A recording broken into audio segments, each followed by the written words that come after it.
Happy Devils Sunday. This is the Let's Go Devils podcast, season 9, episode 29. I'm your host, Sam Wu, here with Beer Baron. Oh, I'm back. He and I are surviving the ongoing storm right now. We still have power at the moment. And going cross-continent to the Michael J. Fox Studios in beautiful Beverly Hills, California. It's Scotty, a Sirius XM Liquid Metal, as we're streaming live on Facebook Live, YouTube Live, X Live, Twitch, and now on Instagram Live on the Let's Go Devils Network. Beer Baron, you're back.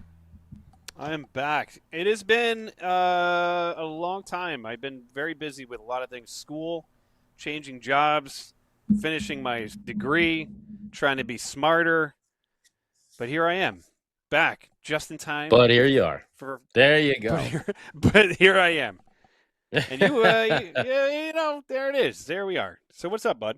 Yeah. Well, I didn't realize it was still raining and storming over there in NJ. Yeah. So I know there's been a lot of that going around recently. So hopefully everyone's safe and secure inside. Maybe watching some of this. Oh, they just kicked off the England and Mexico World Cup game here going on in the background. What's up, Dubs and Crislad and Corbin and Pete? See some peeps falling into the old YouTube chat. Chirp away, chirp away. Lots of news going on with these New Jersey Devils over the course of the week. Sunny had himself a week. What a day. With moves after moves after moves. What's up, Maria? How's everyone doing? And some surprising moves, some not so surprising moves. But some really good stuff came out of this little span here with the New Jersey Devils and Sunny Mehta. Oh man, I just went off my page. Now, I've been going. The first big news, obviously, was the extension of one Nico Hischier. Last week when we were talking, we didn't have the official numbers and all the whatnot. We knew it was going to happen on July 1st. The rumors were out there. The seeds were planted. The tree was growing. And then, it blossomed into a 5-year contract for one Nico Hischier. Now the first double-digit man for the New Jersey Devils. So congratulations to Nico. Highest contract in history. In history? In the history of the New Jersey Devils, yeah, I believe so. This is the highest. Well, no, the Kovalchuk. Can't Kovalchuk be. Was maybe per year. Per year. That's what I mean. Per year. Oh, per year. Per year. Average salary. And it's only average salary because the salary cap going up is allowing each team to do this. So Nico Hischier gets extended. Fan-friggin-tastic news over there. Even better, somehow or another, Sunny Mehta convinces the Florida Panthers to take Jacob Markstrom away from us and give us Evan Rodriguez in return. I don't know what he did or, what dirt he had on, I'm sure it was something, on his former fellow Florida Panther employees. But what a friggin' steal. Even bringing back old friend Jesper Boquist, who really kind of found his form as a bottom six forward, basically after he left the Devils. And I think that could be a lot of what we've been talking about, player development and maybe the old regime and stuff like that. And maybe they saw Jesper playing in a higher position, maybe in that top six, but he's more of a bottom six guy. And going to Boston, going to Florida, he has really flourished. And now he's back in the fold, along with Evan Rodriguez. And, we lose. Now, one thing I'm a little sad about, we lose old Angus Crookshank, one of the greatest names in the history of hockey right there. Old Crookshank is gone. But Jacob Markstrom is going with him. So that's a price I'm willing to pay for that one. Mr. Baron of the beer, because I think that was actually technically the first big move that dropped for the New Jersey Devils. after last week's show. How you feeling about not having Jacob Markstrom, not being locked into that contract for the next couple of years, overpaying, and getting someone like Evan Rodriguez back? Well, don't forget the Devils also got Richie as a third goaltender. So right now you have Allen, Dawes, and Richie, and you have them for a combined, I believe it's around 3.4, where Jacob Markstrom was going to cost you 6. Yeah. So, I mean, Rittich, right there. Go ahead. No, go ahead. No. I was just going to say, like, right there, to be honest with you, it's sad because when Markstrom came here, just like everybody else, I was excited for the prospects of having an established goalie.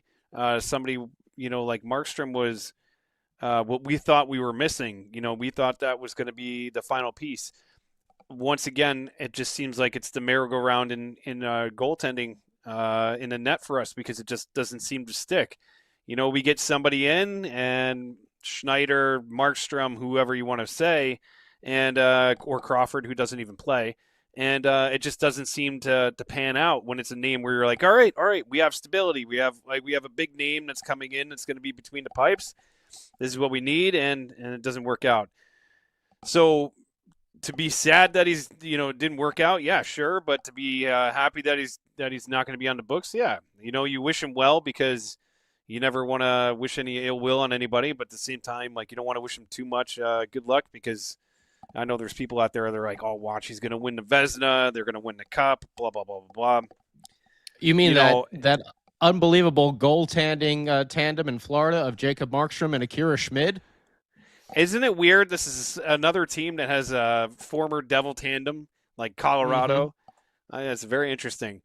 Yeah, dude. I mean, seriously, I'm not sad to see him go.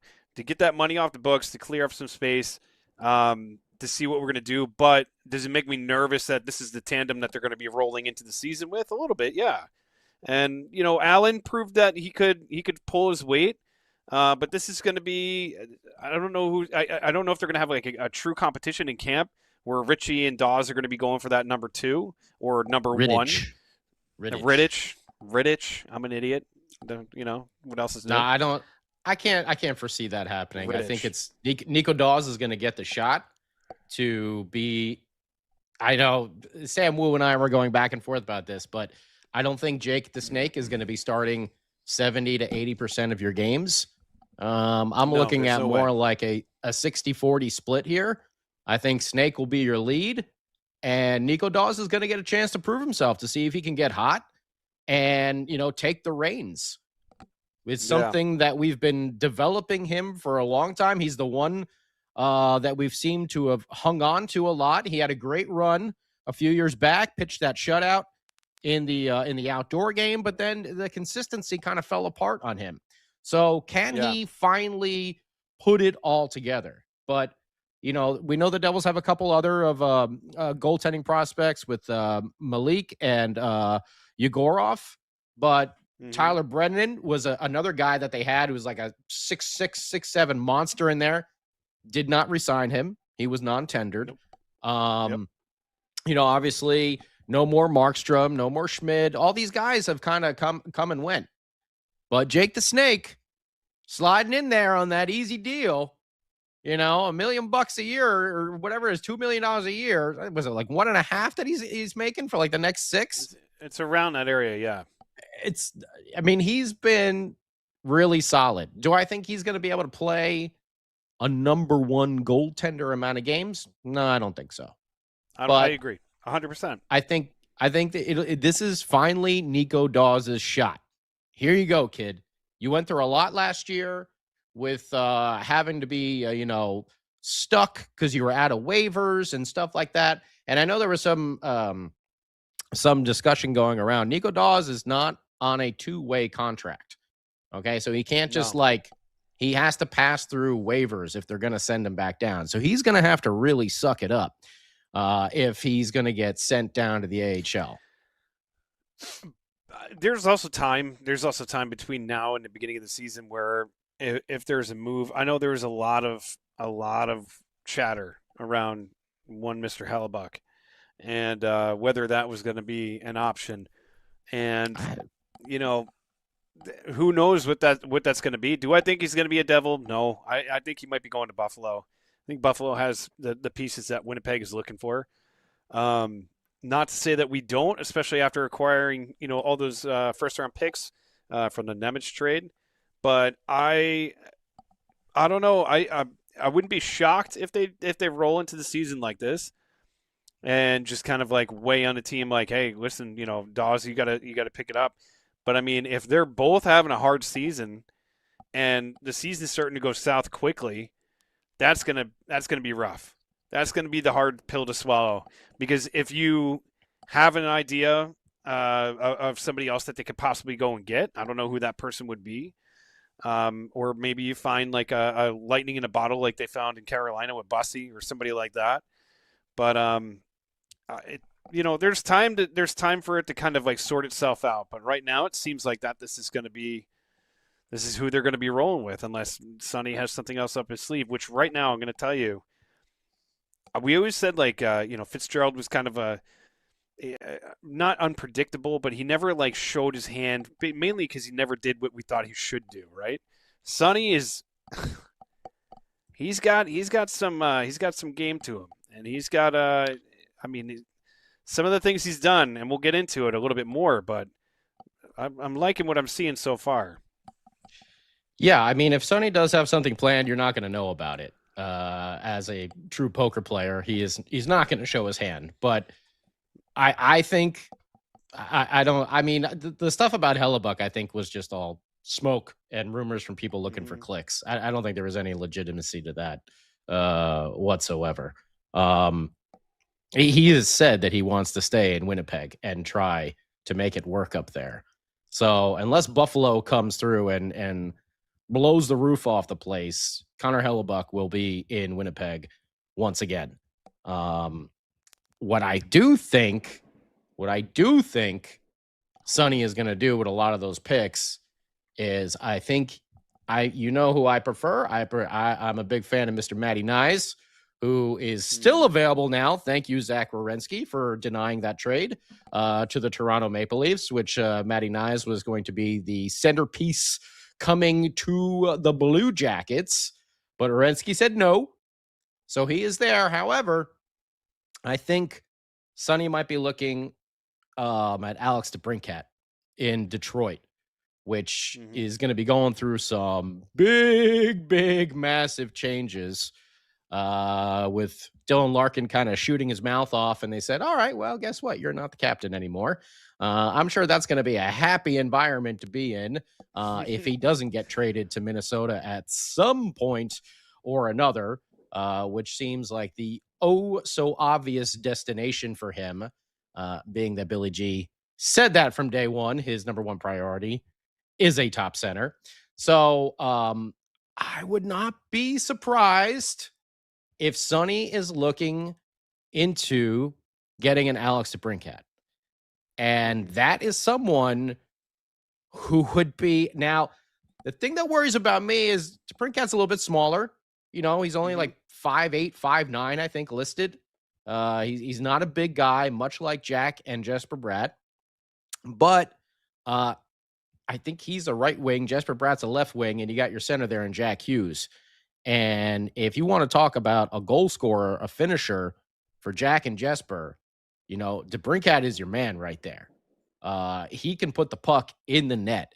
He has got the speed to keep up with a Jack Hughes and Jesper Bratt. If you look at their NHL edge stats, Jesper Bratt is one of the fastest people in the league. And then Jack Hughes and DeBrincat are pretty much, neck and neck there. Jack has some, a couple more of the above 22 miles per hour speed bursts.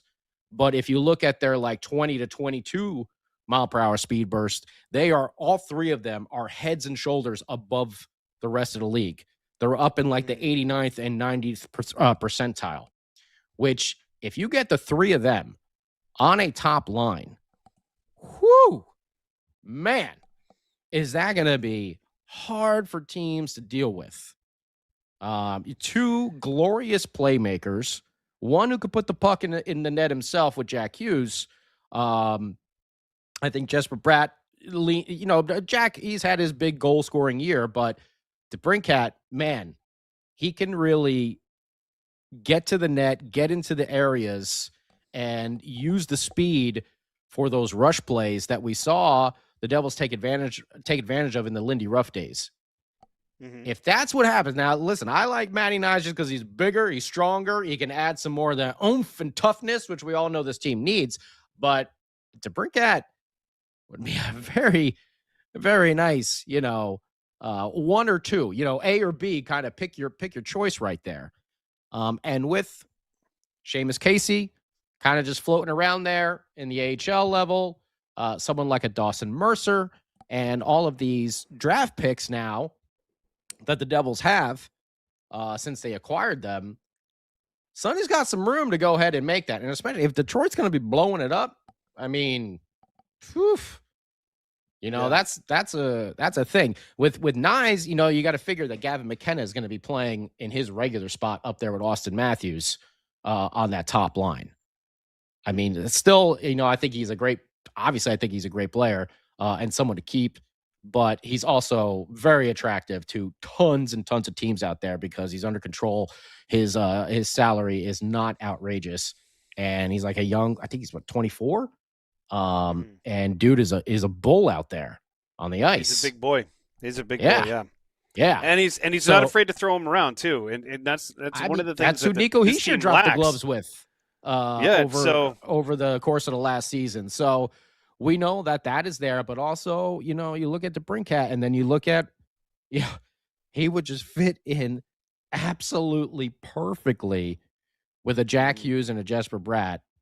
And I don't know what the hell is going on in Detroit, but they do seem like they might be a team that's going to be retooling a little bit.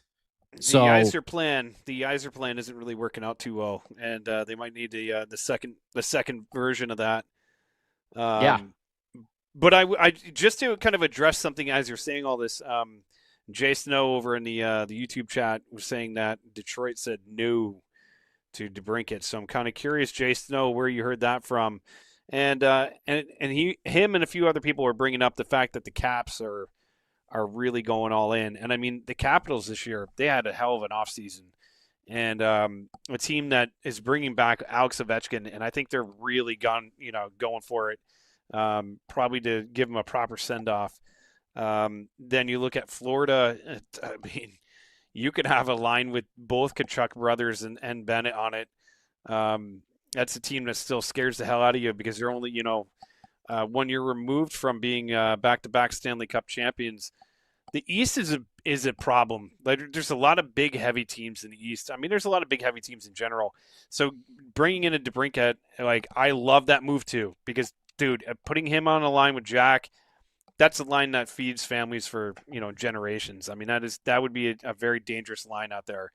But at the same time, I like the Nyes move, like you said, better. Although once again, credit where it's due is somebody was saying, probably Jay Snow, but it was saying, why would Toronto want to get rid of him right now? Because it doesn't seem like they're rebuilding or resetting.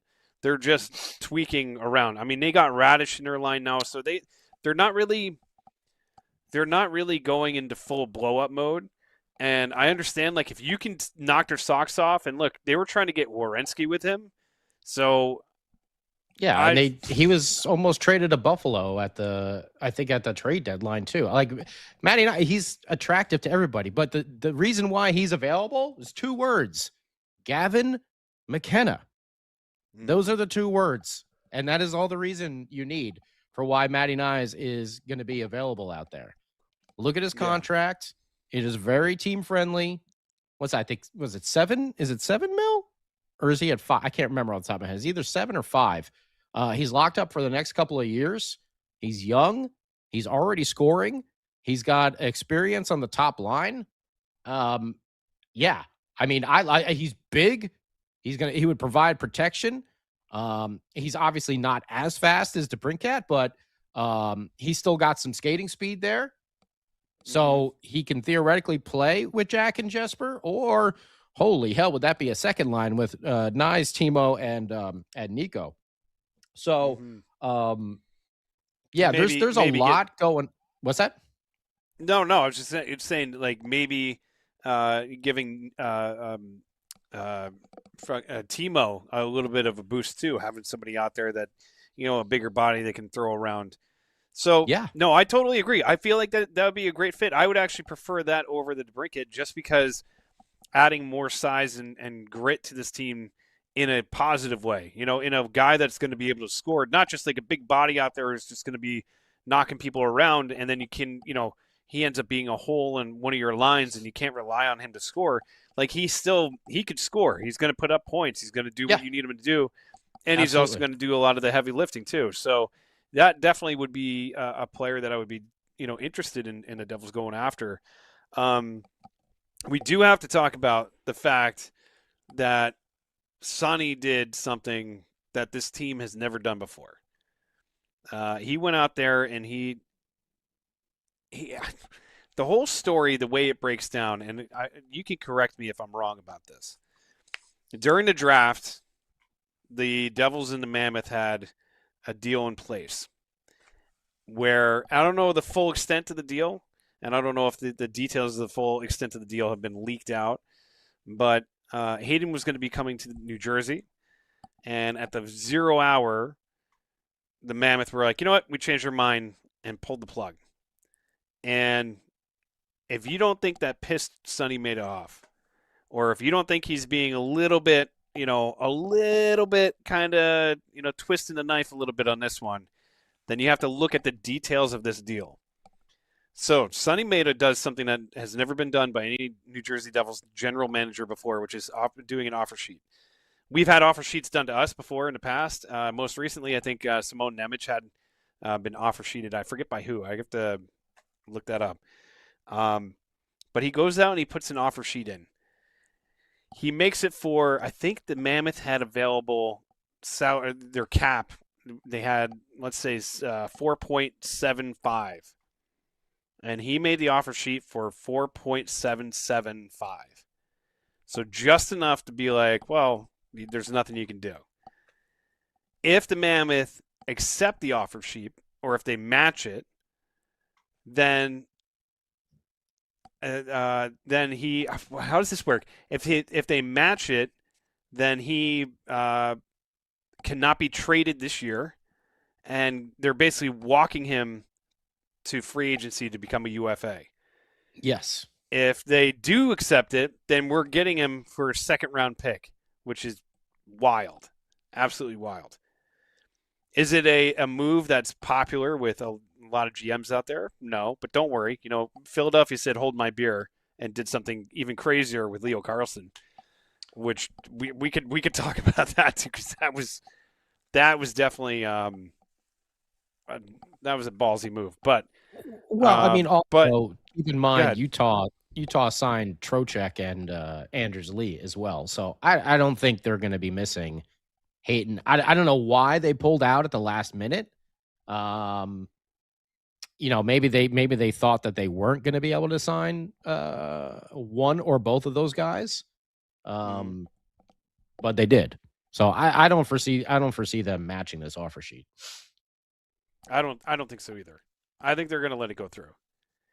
And then, hey, we get him for a second round pick. Pretty amazing, especially because, and I think we ended up getting the Rangers second round pick next year, right? If I'm mistaken with that. So giving up a second round pick, I think we're going to be, I think we still have that one, and then we still have 2 first round picks next year as well. So, I mean, it's a smart move, dude. It's a smart, calculated move. Well, it is, but it does come with risk, because always he is a little injury prone, and we know our Devils tend to be a little injury prone as well. So, yeah, true. I think it is a smart move though, because we have seen Cody Glass, go through those times as well. So Hayton is not going to be. Obviously, he's not playing on the first line center. He's not playing on the second line center. So, third line center is probably the best spot for him. And if he can make it through a whole season, great. But if him and Cody Glass need to kind of flip a little bit, I think you still got Bustad as well, back down there on the fourth line. So you have a little bit more depth down the middle because let's face it, Jack Hughes is pretty injury prone as well. So at some point or another, you may have to bump Nico up to that top line center. And it's just going to be a trickle down effect. So Glass, Hayton, one of them is going to have to step up and move up. If that happens, let's hope Jack plays every single game, all 82, and then playoffs as well. Let's hope for that. That's what every Devils fan can hope for. Jack and Nico play the entire season. All right, or I'll say at least 75 games. I'll give them 75. If they can just play 75 games, you may get dinged up here or there. You may need to take one or two off. Okay, all right, I get it. 75 games. That's what I'd be looking for both of them. If we could get 75 games out of them, we should be sitting pretty by the end of the season. Yeah, agreed. First of all, what's up, Jake? I saw Jake say what's up. So I mean, if we could get 75 games out of both of them, that'd be pretty incredible. Point totals would be going through the roof. To be honest with you, like the whole offer sheet thing, I think it's a great idea. I think it's a great move. I think it's a solid move. I think it's going to start to show GMs like, all right, there's going to be a different way of like doing things. I know it's always kind of like faux pas to do an offer sheet because there's a lot of people that look down upon it. It's always like a gentleman's handshake. Like, all right, don't do that. Like you're not going to poach one of our best guys. And then what does Philadelphia do? Danny Briere, the brass set on that guy to go and offer sheet Leo Carlson, which by the way, Leo Carlson, hell of a player. And that whole situation, if you don't know what's going on, if you've had your head buried in the sand, if you don't know, they offer sheet him at $18 million a year, which is just mind-blowing money, right? Mm-hmm. Is he worth that kind of money? See the new salary cap. I don't know if anybody's worth that kind of money yet. Like you still see guys like Connor McDavid making 12 and guys like that because they're still structured under like old deals and things like that. So these new Kaprizov deals at 17, Leo Carlson at 18, like these new deals seem so like far-fetched and so crazy because it's like we're not used to seeing that in the NHL. Like you look at guys' contracts and you're like, yeah, this dude makes like 8.5 a year, and you're like, damn, that's a lot of money. Like that's a big price tag for him. So that number is going to start to balloon out, and it's going to be a little crazy. And even Nico making 11.75 or whatever it is, or 11.25 or whatever he's getting, 11.7. So even that, like you see that at first, and you're like, whoa, that's crazy. But that's fair market value for Nico Hischier. Like that's a pretty fair deal for him.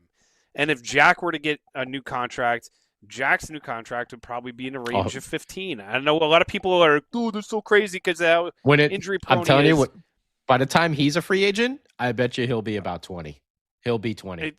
It wouldn't shock me. He's what? He's signed because till that's the projection that we're going 29-30. Right? Yeah, he's at $8 million until 29-30. I bet 100% by that time, $20 million. $20 million. You say 30, okay. 2030? Okay. No. I'd say 2030. 2030. Yeah. 2030. Oh, yeah. 2030. Yeah. So, I'll say 20 per year at that point. Which I think the league, I mean, this is a discussion for another time, but the league's got to be careful. I mean, they had a lot of issues with stuff like this, and it ended in lockouts, and it really alienated the fan base for a couple years, where it drove a hole in hockey fandom, losing, multiple seasons to the lockouts. So they just need to be careful with that and not, I know the guys want to make money. Everyone wants to make money, but you have to also be smart about it too and not bankrupt the league while you're still at it, because you're not getting the ad revenue share of like the NFL or NBA or even MLB, Because MLB's got so many games that they can, make money off of. The NHL's got a lot of games. I know they're expanding the season, but still, it's a discussion for another time. It's not gonna affect things right now, but 5 years down the road, they could be, you could be seeing these 20 million, 25 million a year contracts, and then all of a sudden it's going to be back to you have one marquee player and you have the rest of your roster as these third. You wouldn't even put them on your third or fourth line, and then you have to be like, "Whoa, coming out in the ice, here we go," and then. Yeah, I agree. And I mean, listen, there are certain guys that are worth every penny. Like you look at a Connor McDavid, and that dude's going to make an insane amount of money if he stays in Edmonton. Which who knows? I mean, they brought in Babcock. That's a whole nother discussion for another day too. Like that whole situation where he came back into the league. It's like the fact that the NHL recycles coaches one after another. It's like there's so many good coaches out there. There's so many great assistants. You know who I'd love to see get a crack? Scotty Gomez. He's been working his way up. His way up, and he's a guy that I would love. Like that dude, if they brought him in as an assistant coach to be on the Devils, that'd be awesome. I loved him even when he went to the Rangers, and I hated his guts. I still secretly was like, all right, I still like you, buddy. But I'd like to see Mad Dog get a head coaching job. He's been doing a Pandolfo. They've both been assisting for a while. Yeah. Yeah. Right? Am I mistaken? Pavelski. Has Mad Dog been a head coach? I don't think he's so. He's not right? been a head coach. He's been an assistant coach. I don't believe he's been a head coach. But he's also like Pandolfo's at BU. I'm trying to think if he was like an interim. Like, wasn't he with the Arizona for a little bit? Like. I don't know if he ever got the interim tag, though. I don't know if he ever did. Okay. But there's tons of, point being is there's tons of guys out there that I think there's a lot of really decent, a lot of really good college coaches, but, some of them are never going to make the jump to the NHL because they're getting paid fine in college and then, they're just doing what they're doing. Mm-hmm. But, yeah, seeing Babcock come back, it's who knows what's going to happen. It's either going to be really good for them or really bad for them. I know that sounds like a really stupid kind of phrase to be like, well, it's either good or bad, but it's true because he's a good coach. He's just a dick. Like, that's the reality of it. Like, he got fired from Columbus before they even played a single game, and he's just a dick. But anyways, so you have all this going on with the Devils putting out an offer sheet. You have Leo Carlsson getting an offer sheet from Philadelphia, which it seems like, by the way, I would hate to be Patty Verbeek right now because that dude's got his hands tied behind his back and he's getting absolutely dunked on right now.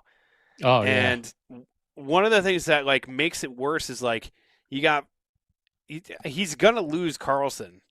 He's gonna lose Carlsson. I think he already kind of like admitted defeat and was like, yeah, you can take him. And just outside of that, like the contracts that they're giving out, like everything that could go wrong for the Ducks is going wrong right now. And it just, it's crazy. It's absolutely crazy to see what's going on. You know what's England's up 1-0. You know what's going to be crazy?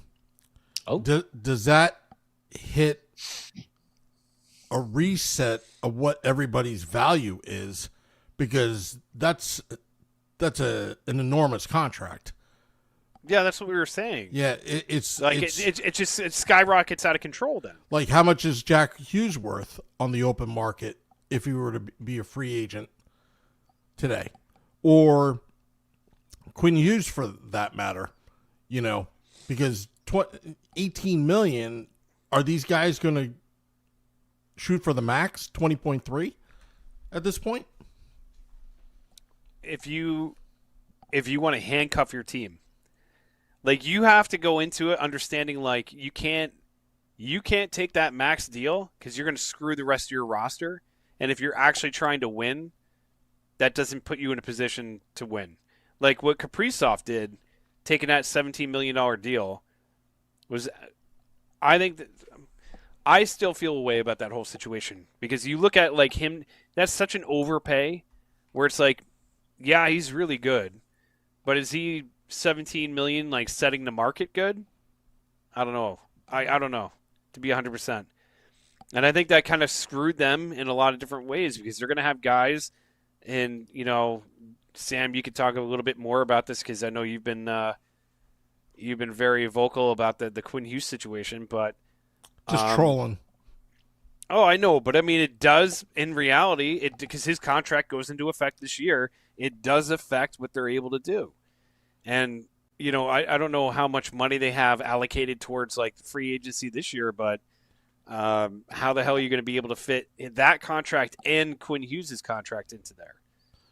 Well, Quinn has still one more year. Here's the thing. It all boils down to Cale Makar, what he's going to get.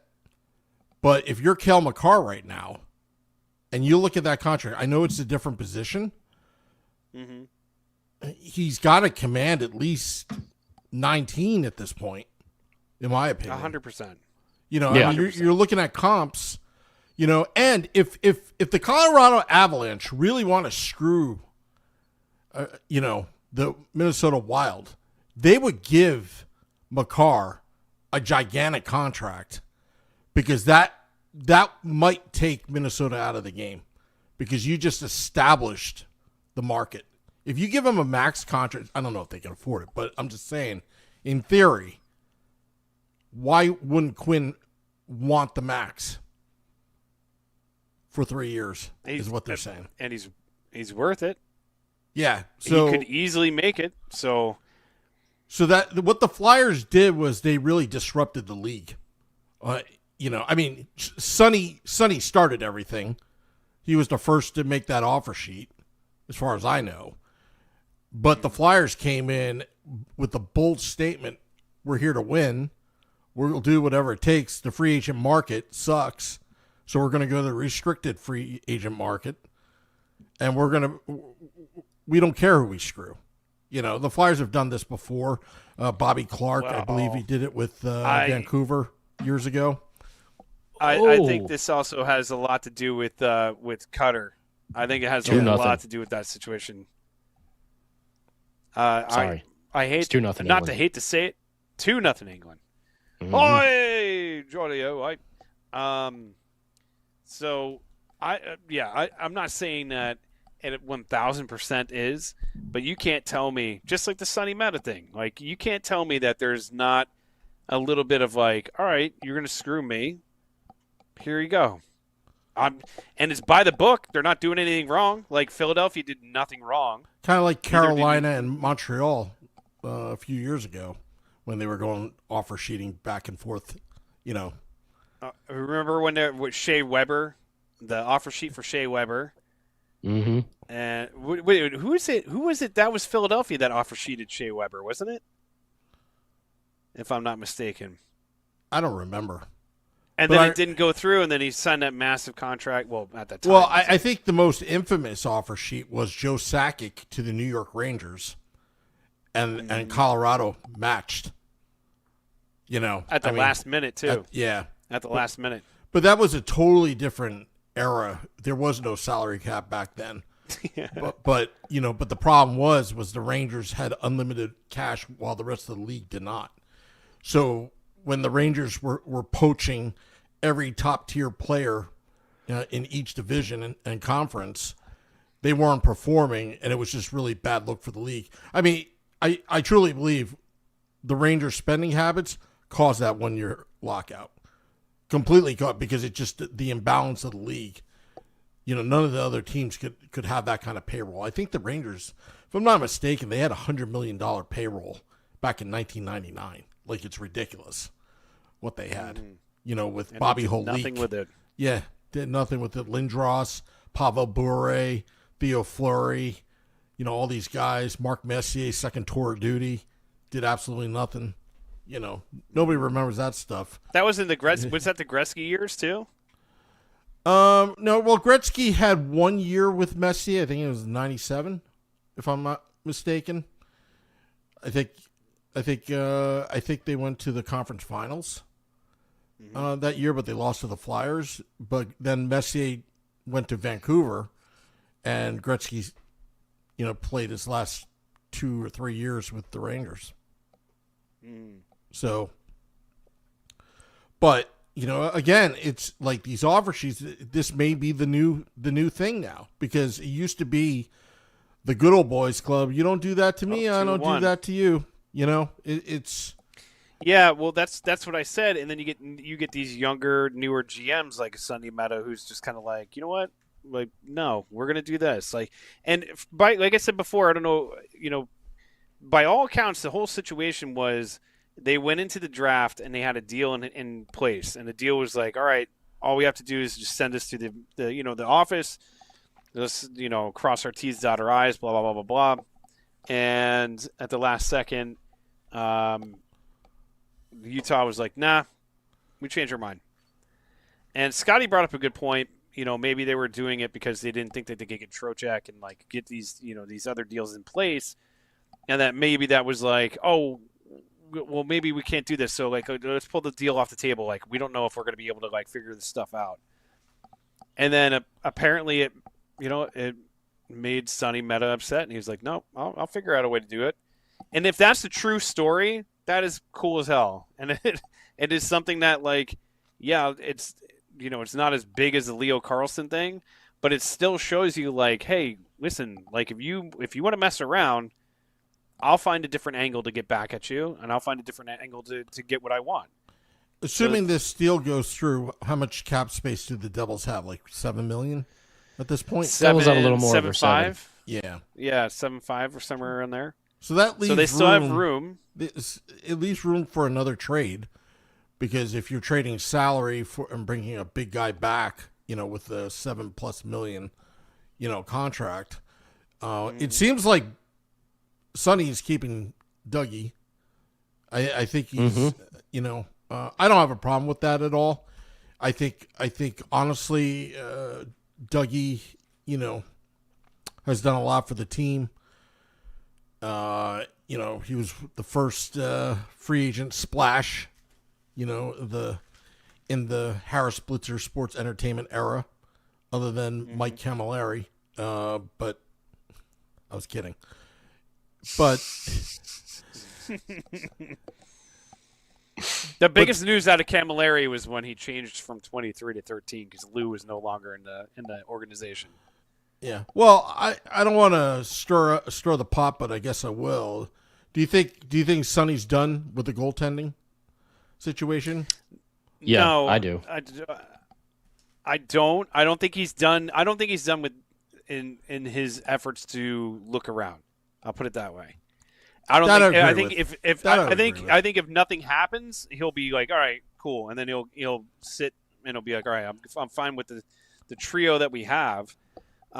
But do I think he's just done and not looking for other options? No, I think he's smart enough to continue to explore that avenue.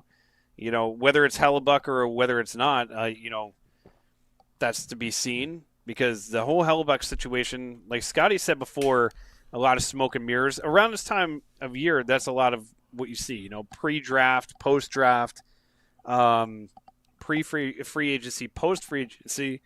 Even all the way up until, the beginning of October, you're going to see these crazy stories that kind of come in and out. Oh, this guy, that guy. So do I think he's done? I don't think he's done looking.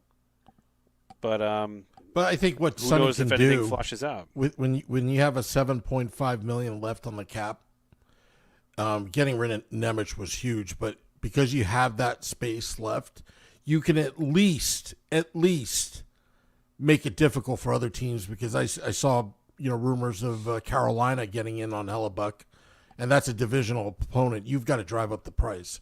You got to be at least in the game on paper to make Carolina sweat. If Sonny was talking to Winnipeg, the other thing too, because it was put out there, and I can't believe I'm talking about this. Mike Russo in the Athletic, I guess he put it out there about Bill Guerin and this whole thing about Jack Hughes going to Minnesota. Now it's caused quite a stir on Twitter X right now. But again, you have to be careful. If you're Bill Guerin, you've got to be careful if you're going to, try to do this, because right now he's negotiating with Quinn.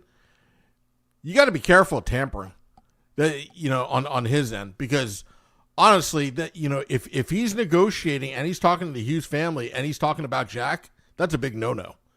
That is a big no-no. And then if Mike Russo, whatever he's reporting, and if that's really happening, the league's got to step in. The Devils have to file a complaint here. That can't happen. That's all I'm saying. Yeah, I mean, it's if it's true, because you got to take that with a grain of salt. Even if he called up, I mean, I could see Guerin giving the Devils a call and being like, "Yo, listen, would you even consider this?" And Sunny probably being like, "Not at all. Like we're either gonna wait it out because we're hoping that Quinn is just like, all right, I only have one more year until I'm a UFA, and then if I want to go to New Jersey, I can." I think, and which, by the way, not to my brain squirreling all over the place right now. If that's the case too, the amount of money that's going to be coming off the books, supposedly, the Devils are going to have around $36 million in cap space next year. Yeah, and if that is the case, that's a lot of money. It's a lot of money. I mean, that's also a lot of money that you don't want to be like, yeah, here, Quinn, $20 million, bing. But I don't think they're going to give give him $20 million, but I bet you he'd be 15-ish, I would say, at least. Maybe more. I think he would give a discount to the Devils because he would want to win with the brothers, for a cup. I could see. But just the stories coming out of Minnesota. I mean, it's just like nothing makes sense. Nothing makes sense. Quinn's not going to give you a discount. He has no reason to.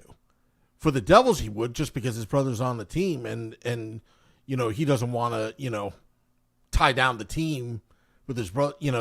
He would want to win either way. But I think Billy Guerin put himself in a bind right now, especially when that owner just was chirping like, "Oh yeah, we surely got a deal done. It's just a matter of how many years." Turned out to be not true. It's none of this true. I mean, they literally have $1 million worth of cap space. As Beer Baron was saying earlier, they're in the situation where they have a lot of money tied up in one player, and that's Kaprizov. You got $17 million there, and then you got 4 defensemen that are I think, what are they at? 9? Hang on, I'll look at it Wikipedia. Their defense, Faber. Yeah, their defense is so ridiculously overpriced. Everyone on their offense is $3 million, $4 million, and then there's Kaprizov and one other person. Boldy's not going to stay that low either. You got to think he's going to be. He's got 7. He's at $7 million, I think, and that's it. Everyone else is peanuts. So, or like you were saying, you're going to have one big massive player and then a bunch of people at $3 million, $4 million, and that's it. That's the type of players you're going to get right now. So yeah, the way they're structured, they are screwed. They just, it's not going to work. They can't take on Jack Hughes, even if they wanted to. There's just no way they could do it with the cap hit. Well, so that's all just smoke and mirrors again. It's just not going to happen. I think what they need to do is try to trade. They need to try to trade for Dylan Larkin because Detroit's got a ton of free cap space. So they might be able to pan something out there. But you're going to have to part with someone pretty high profile. And that wouldn't surprise me if maybe Quinn goes to Detroit. Someplace where, grew up pretty close there, and he just finishes out the contract there, and then he walks to New Jersey afterwards. But Quinn is at $7 million. He's basically the amount of but him and DeBrincat are the amount of cap space the Devils have left. Yeah, And Sonny That would be doesn't have to wild. do anything about Quinn, to be honest. No, he doesn't have to do anything. It's Bill Guerin's problem, to be Yeah. honest. He really doesn't. Sonny has all the leverage here, but if Bill Guerin has to make a deal, Sonny's going to take advantage of him completely. Let me just go here. I finally my thing refreshed here. So the Wild have $1.1 million in current cap space. You got Kaprizov at 17 mil, Boldy at 7, Eriksson Ek at 5, and then Foligno's 4, Hartman is at 4. They're all right in that same range. And then their defense, you got Brock Faber at 8.5, Quinn Hughes at 7.85.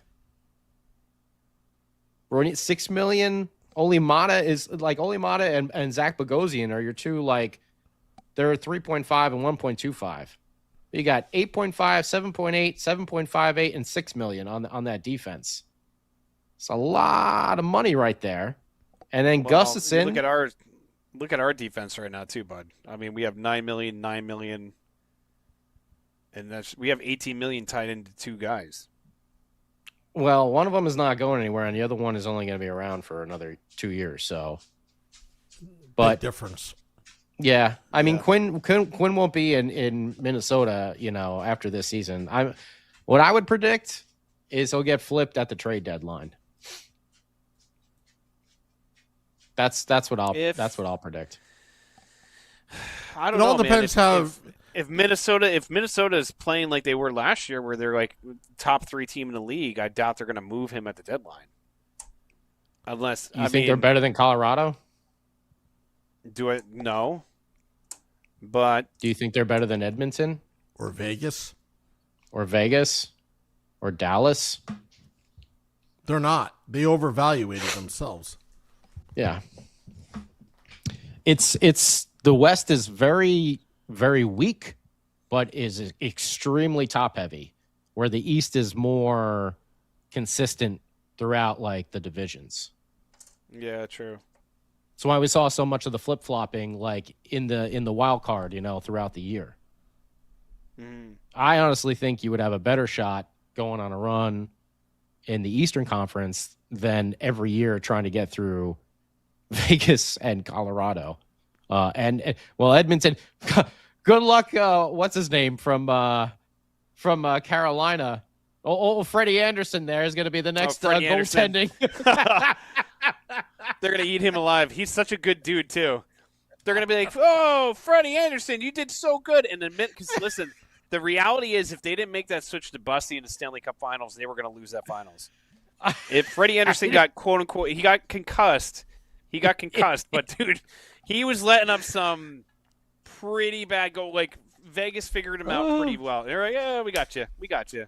You can't deal with, sustained pressure. You can't deal with, these big mistakes that are happening behind you. And he couldn't. And he was going to lose the cup. And then the next thing you know, Bussy comes out in right field and has one of the most magical runs of all time. Mm-hmm. For that, dude, I know we don't like to give Carolina their flowers because, we're not really the biggest fans of Carolina, but that whole team, top to bottom, goddamn, that was they had a pretty easy walk into the Stanley Cup Finals, and it looked like Vegas was gonna figure them out. But you got to give Rod the Bod credit, man. That coaching staff and that team, they figured it out, and the balls to be all right, Bussy, here's the reins, and just take us the rest of the way. That whole situation. Yeah. I know they said that Anderson was concussed. And it was they didn't really have a choice, but that kid. And listen, dude, that kid got put on waivers by Florida in the beginning of the year. His whole story is insane. He makes $1 million for the next 3 years. Yeah. And they're like, yeah. I mean, there's a lot of teams that have won the Stanley Cup in recent years, like Aiden Hills and Bussies, and these guys, they're not the huge names that a Jacob Markstrom or a Hellebuck. A lot of these guys that are the big names in the NHL, Vasilevsky, Shesterkin, he's one of few. Bobrovsky. Vasilevsky's one No, of no, few. no, no, Bobrovsky. no. I'm just saying. We're just I'm poking saying, like- holes in your argument right now. No, listen to what I'm saying. Listen, you got big names that are going to win, like Bobrovsky and Vasilevsky, but then there's like sometimes Multiple you have cups. a big name goaltender, and it doesn't bring you anywhere. So I don't know, whatever. Who cares? I'm just joking. By the way, and of course, I'm the one that says you can't trust Russians, right? But they're the two Russian goaltenders. Mm-hmm. You know, they're winning cups. By the way, and DeBrincat, by the way, is a free agent, is a UFA after this year. But the Red Wings have $18.6 million in cap space. Currently, The Devils have, was it 7.7 or 7.6? Minnesota's got 1.1. I don't know what they all think they're going to be doing with, but they're going to have to somehow move some other people around. If you're the Devils, like if you're Sunny and you want to bring in a DeBrincat, you trade Dawson Mercer, and then you're still left with some flexibility cap wise, at least a couple million. What's Dawson at? 4 million, I think. Four and a half, around that. Yeah. It leaves you with a little bit of cap flexibility as well. Not a lot, obviously, but some. Better than just, 1.1 million. yeah, I know, and there's going to be plenty of back and forth with this whole situation until, I hate to say it, until it like finally resolves itself. And you look also, by the way, you look at some of the names that have filed for arbitration. One can look at that list too and kind of think about some possibilities that are going over there, because Jason Robertson, which was a name that was thrown around a lot, with the Devils in the last like month or so, has filed arbitration. I know. There's not. Oh, no. Sorry. It's replay. Sorry. It's halftime. I thought England scored again. I just looked up and saw they were sliding across the field. I was like, oh, damn. But just replays. Yeah, Robertson, man, like I was kind of, but yeah, I don't know how we would find the money for him. Detroit has the money for Jason Robertson. Well, he also turned down, look at what he turned down from Seattle, though. He turned down like a 15-5 deal from Seattle. So they had like an 8-year, 15. Seattle. He wants to go to like he wants to go to a team that I think he feels like is going to be more of a contender. Contender ready. Yeah. Contender I'm wondering if he goes, ready. if he wants to, if he follows DeBoer ready. to, I can't remember. Did Pete have issues with The Robertson, or Islanders. was it only Ottinger? I think it was Ottinger. He had some kind of weird thing against Ottinger. He called him out publicly. Exactly, Steven. Yeah, he turned down Seattle, not the money. I think that's a good way to put it, right? That's a good way to put it, yeah. Yeah. That is a good way to put it. But, with that, it's like, they have to figure out if they were even, I don't know how arbitration works. So if he goes through arbitration and they find on his behalf, then he can become a UFA at the end of this year, right? Wait, who is it? I'm sorry? Robertson. Oh, yeah, I think so. I think No, he becomes a UFA Right? no matter what. No matter what? Yeah, no, the arbitration is just to discuss what number he's worth. And this is where this is where Dallas basically trashes them to get that number down. But either way, whatever that number is, it's going to be a 1-year deal, and he's going to be a UFA.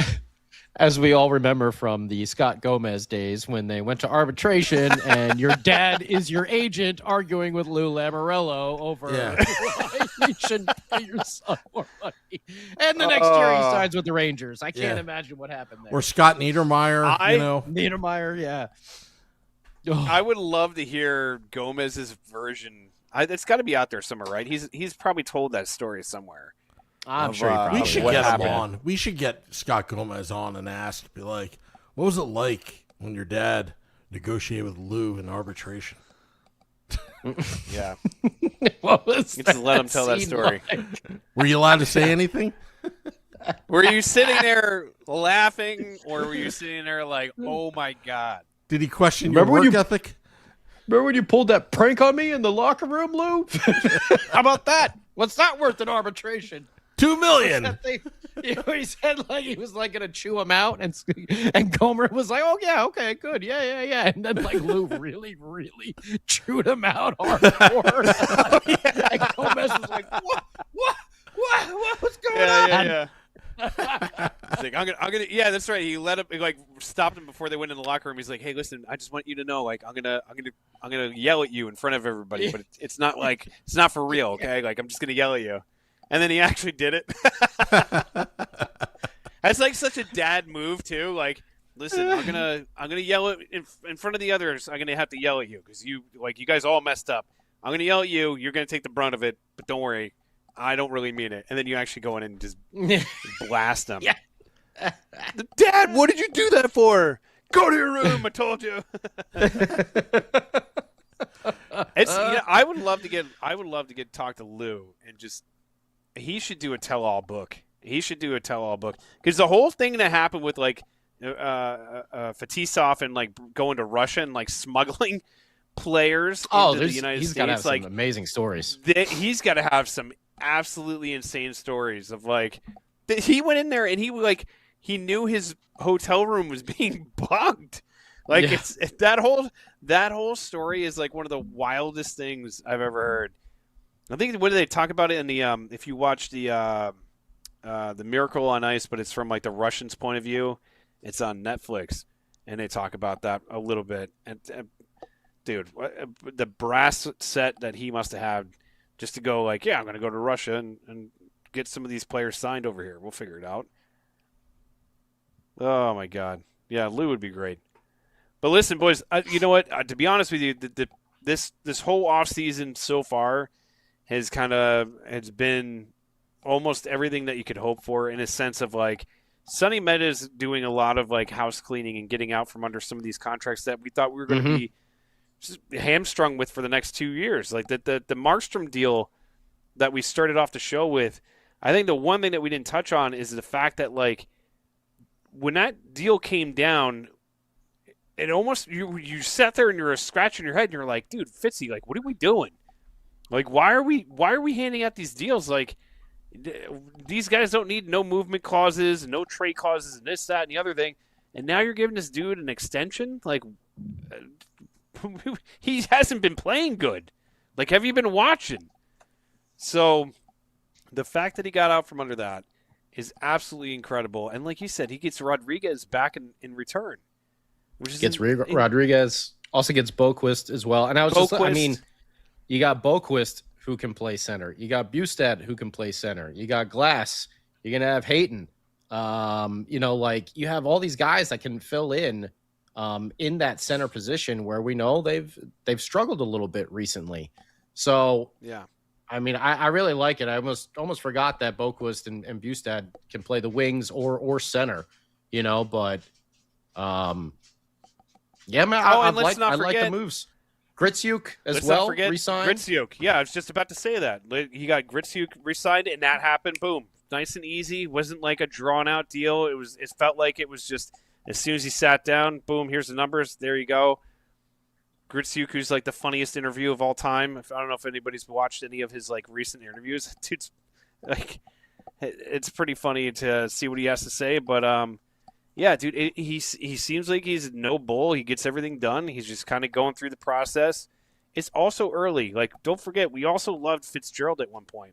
Like getting the Timo deal done. Like, there's a lot of times where we're like, Fitzmagic, I can't believe this. Whoa, he really fleeced this guy. Yeah, but then we started looking at it and it's like, wait a minute, you can't give everybody a no. Yeah, then we started clause. trashing. Yeah. Then we started trashing them afterwards. It's just like, whoa, hang on.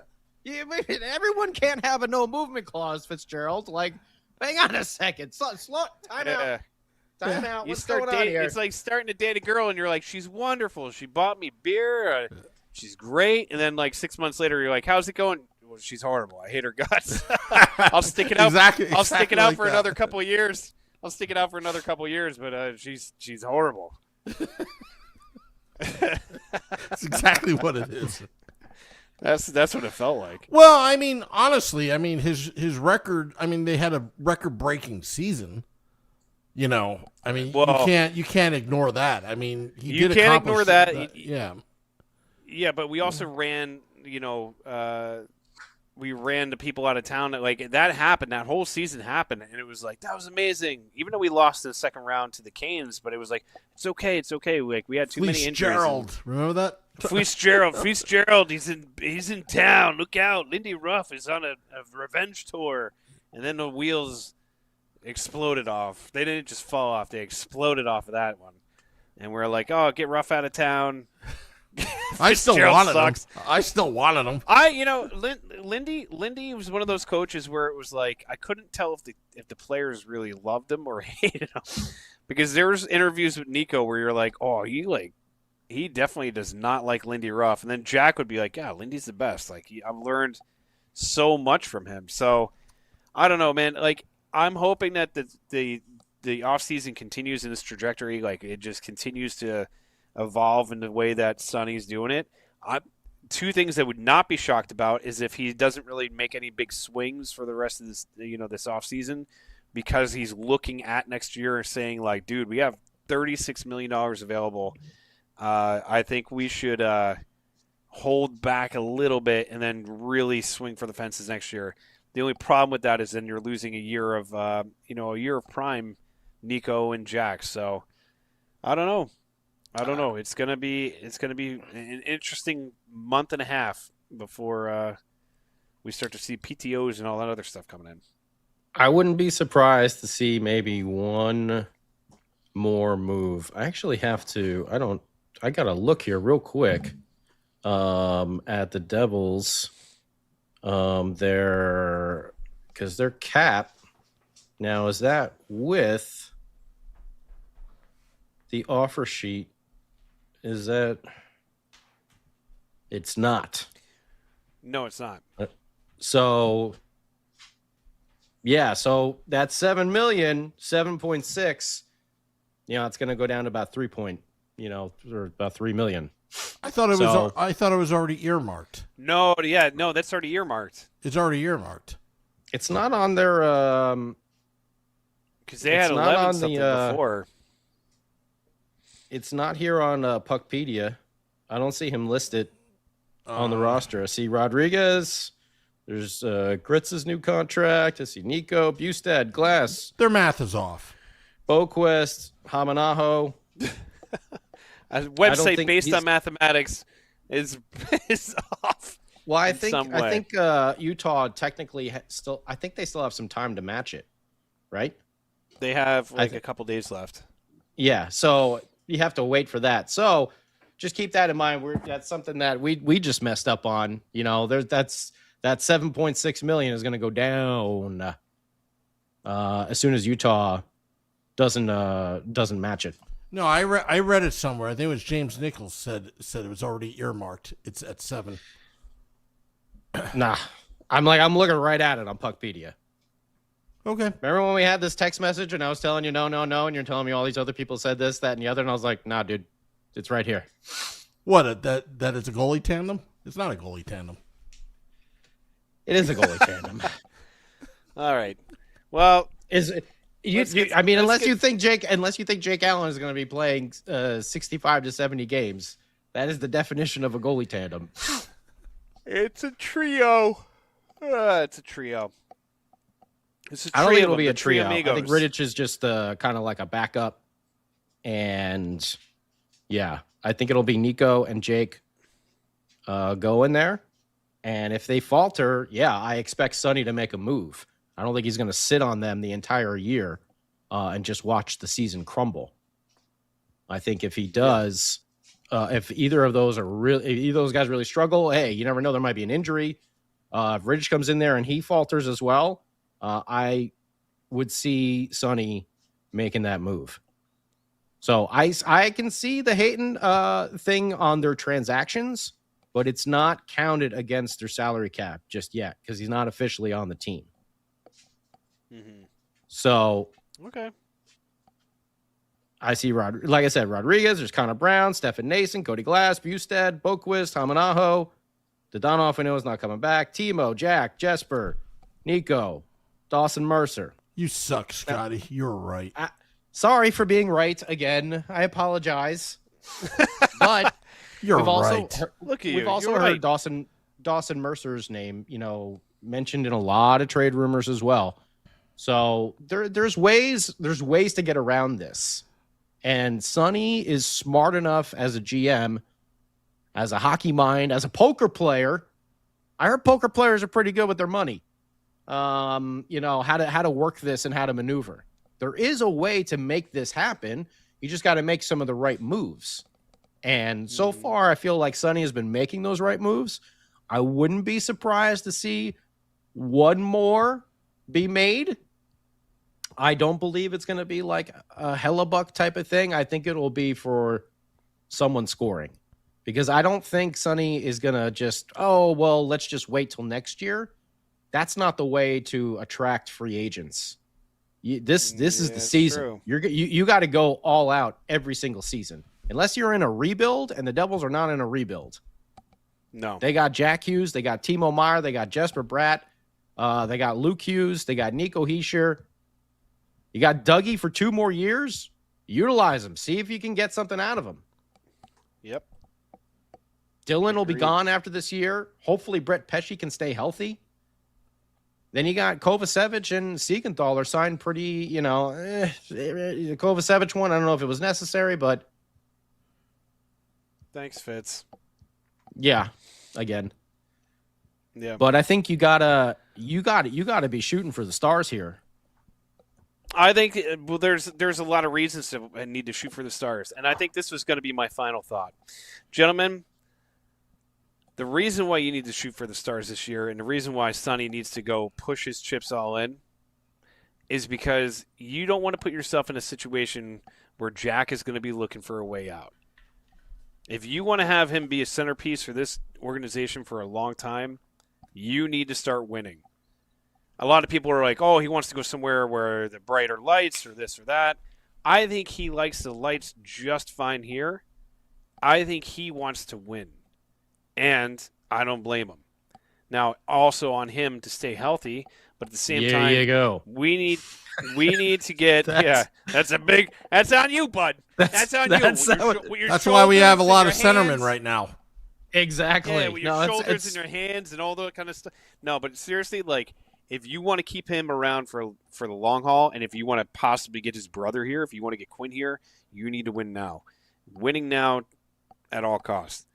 And if you got to push the chips in the middle, because you got to look at what these other teams are doing too. Do you think they care about their future assets? You think that Vegas gives a damn about having a first-round pick? They don't. If you think about Florida and some of these other teams, if you think they give a damn about like the 5-6 years from now, they don't. They care about right now. And they're going to be a hell of a hard team to beat. Carolina's going to be a hard team to beat. All these Washington, look at what Washington's doing. So if you want to do it, you got to do it now. Selecta, right on the money there. I think we'll definitely have some gambler.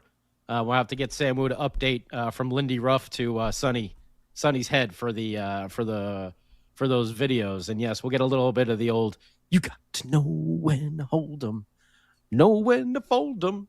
What was the Lindy? Oh, know when to go 6 on 5, know when to pull the goalie and go 6 on 5. That was the Lindy. Oh, I man. like what Sam just texted. By the way, My final thought is I would say look for one more move happening. Potentially, I know we got the Hayton there kind of like in limbo for right now, but there might still be one more final move. And if somehow Sunny can pull off, a person like a DeBrincat or something like that to play with Jack Hughes, holy hell, look out. Because those guys are going to be unreal. It might end up being Grits. It might end up being Connor Brown again, who we know can actually skate with Jack Hughes and Jesper Bratt and looked really great last year. If you can play with Connor McDavid, you can play with Jack Hughes. And that was Connor Brown. So we may see something like that, but I wouldn't be surprised to see maybe one more move. Maybe the Hayton is it.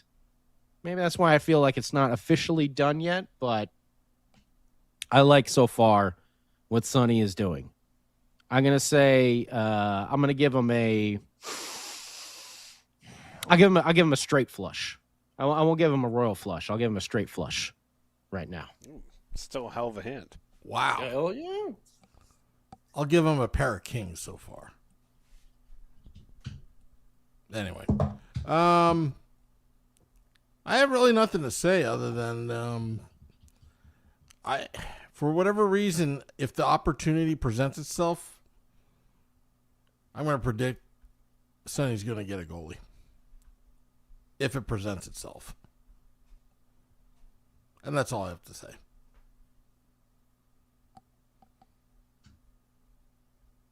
That's all I got to say about that. Yeah.